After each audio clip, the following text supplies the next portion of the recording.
Gente, falando agora então sobre quais são as posições relativas que a gente pode ter entre uma reta e um plano, tudo bem?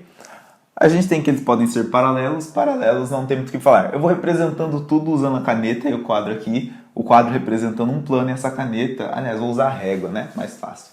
E essa régua representando uma reta, tudo bem? Acho que vocês vão conseguir entender isso bem melhor. Então, tem paralelos. Paralelos é o quê? Quando eles nunca vão se cruzar, não tem nenhum ponto em comum. Esse plano aqui e essa reta aqui, ó, vai sempre continuar e eles nunca vão se cruzar em nenhum ponto. Se eu fizer assim já é diferente, porque eles vão se cruzar lá na frente. Então, ó, tem que ser totalmente paralelo. Concorrentes ou secantes. Tudo bem? Confesso que eu nunca tinha ouvido chamar por esse nome secante, porém, aparentemente, ele é bem usado também. Mas você vai ver muito mais como concorrentes, que é o quê? Que é quando eles se cruzam, possuem um único ponto de intersecção. Então, igual, aqui é o nosso plano, e a reta vai passar assim, e vai se cruzar neste ponto aqui. Lembrando que a gente tem um caso específico também, que são quando eles são perpendiculares. Uma reta é perpendicular a um plano. Quando isso? É a mesma coisa que reta perpendicular à reta. A gente tem aqui, ó, ele vai certinho formar um ângulo de 90 graus aqui.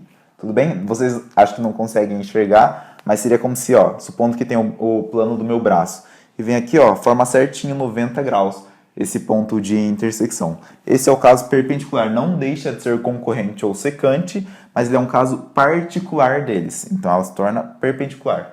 E tem também quando está contido, contido ou contida. Eu não representei aqui, não fiz nenhum desenho, porém o que? É quando estiver dentro.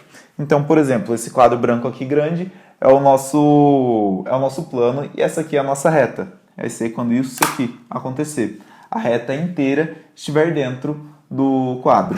Do quadro não. A reta inteira estiver dentro do plano. Isso vai ser quando a reta estiver contida no plano. Então, ó, são essas três posições relativas entre reta e plano. Paralelos, secantes ou concorrentes e contidos. Tudo bem? Lembrando que secantes ou concorrentes vai ter o caso específico do perpendicular.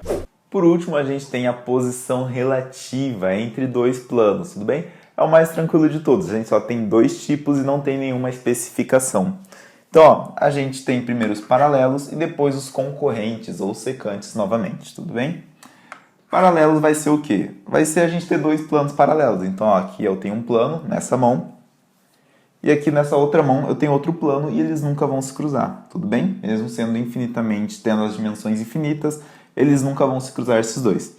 E concorrentes ou secantes é o quê? Eles vão se cruzar, certo? Então, em algum ponto eles vão se cruzar e quando eles se cruzarem, a interseção deles vai formar uma reta, tudo bem? Igual vocês estão vendo aqui, ó, esse aqui é um plano, esse aqui é outro plano. Quando eles se interceptam, isso aqui forma uma reta. Reta normal, não é semi-reta, não é segmento de reta. É uma reta normal, uma reta infinita, certo?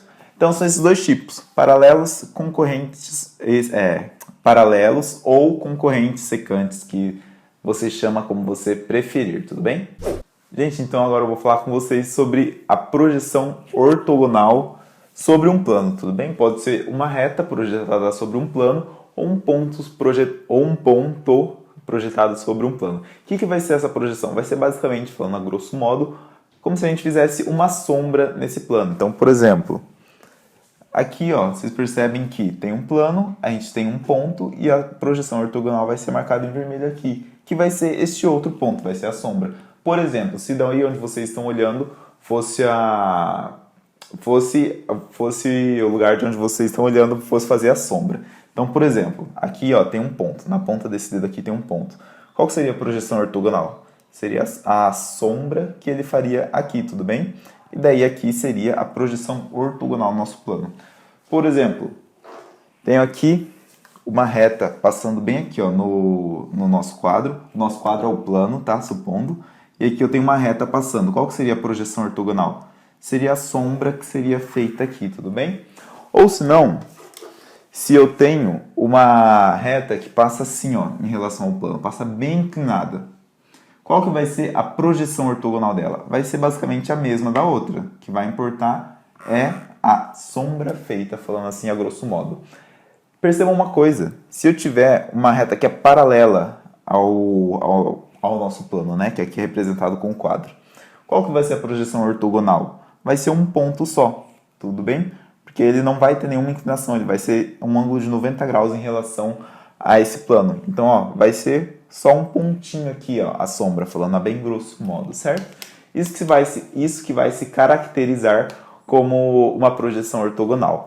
Gente, aqui tem, falando para vocês, postulados ou axiomas. O que são postulados ou axiomas? Axiomas são coisas na matemática que não precisam ser provadas, não tem como ser provadas, aliás, e não tem alguma forma de você deduzir isso. A gente sabe isso e ponto. Por exemplo, tem ali falando que entre dois pontos só passa uma reta. Não tem como eu explicar para vocês o porquê disso acontece, mas eu sei que isso acontece e vocês também sabem disso, tudo bem? Não é tão importante eu ficar falando cada um deles aqui, até porque a maioria dessas coisas são bem fáceis de deduzir, bem fáceis de entender e vocês nem vão usar tanto. Algo que eu quero que vocês gravem, que é muito importante só, é que em uma reta a gente tem infinitos pontos. Em um segmento de reta a gente também tem infinitos pontos, tudo bem? Então, ó, aqui de um ponto até o outro. É meio estranho, parece entender isso, porém de um ponto até outro aqui a gente tem um segmento. Dentro desse segmento a gente tem infinitos pontos. Se a gente pega e corta aqui, ó, um segmento minúsculo, não é, o ponto não está no mesmo lugar, tá? Tem um segmento aqui, segmento minúsculo. Aqui dentro ainda vão ter infinitos pontos, tudo bem? A gente sempre vai ter infinitos pontos, não importa o tamanho. Por isso que eu falei, a gente tem que levar em consideração aquilo que eu disse do ponto não ter dimensão. Então a gente pode colocar infinitos pontos juntos num pedacinho minúsculo de segmento. Aí dentro de um ponto, aí sim, em um ponto só existe um ponto, não tem mais de um lá dentro. Porém, entre um segmento de reta aqui, ó, tem infinitos pontos ali. E fora dele também tem infinitos pontos, porque ponto não tem dimensão. Qualquer distância mínima vai ter infinitos pontos ali. E outra coisa que tem ali que é importante, que é a distância de um ponto até outro, a menor distância de um ponto até outro, vai sempre ser o seu segmento. Então não tem um caminho mais curto entre um ponto e outro, que, por exemplo, aqui é um ponto e aqui é outro ponto, tudo bem? Não tem nenhum caminho mais próximo, mais curto que esse, sem ser essa régua, por exemplo, tudo bem? O segmento de reta de um ponto até outro sempre vai ser o caminho mais curto, quando a gente está falando nessa geometria, pelo menos. Gente, eu acho que por hoje é só, não vai ter nenhum exercício, mas semana que vem eu vou explicar um pouquinho de ângulos e a gente vai fazer alguns exercícios. Até semana que vem, pessoal. Qualquer dúvida podem mandar, aliás.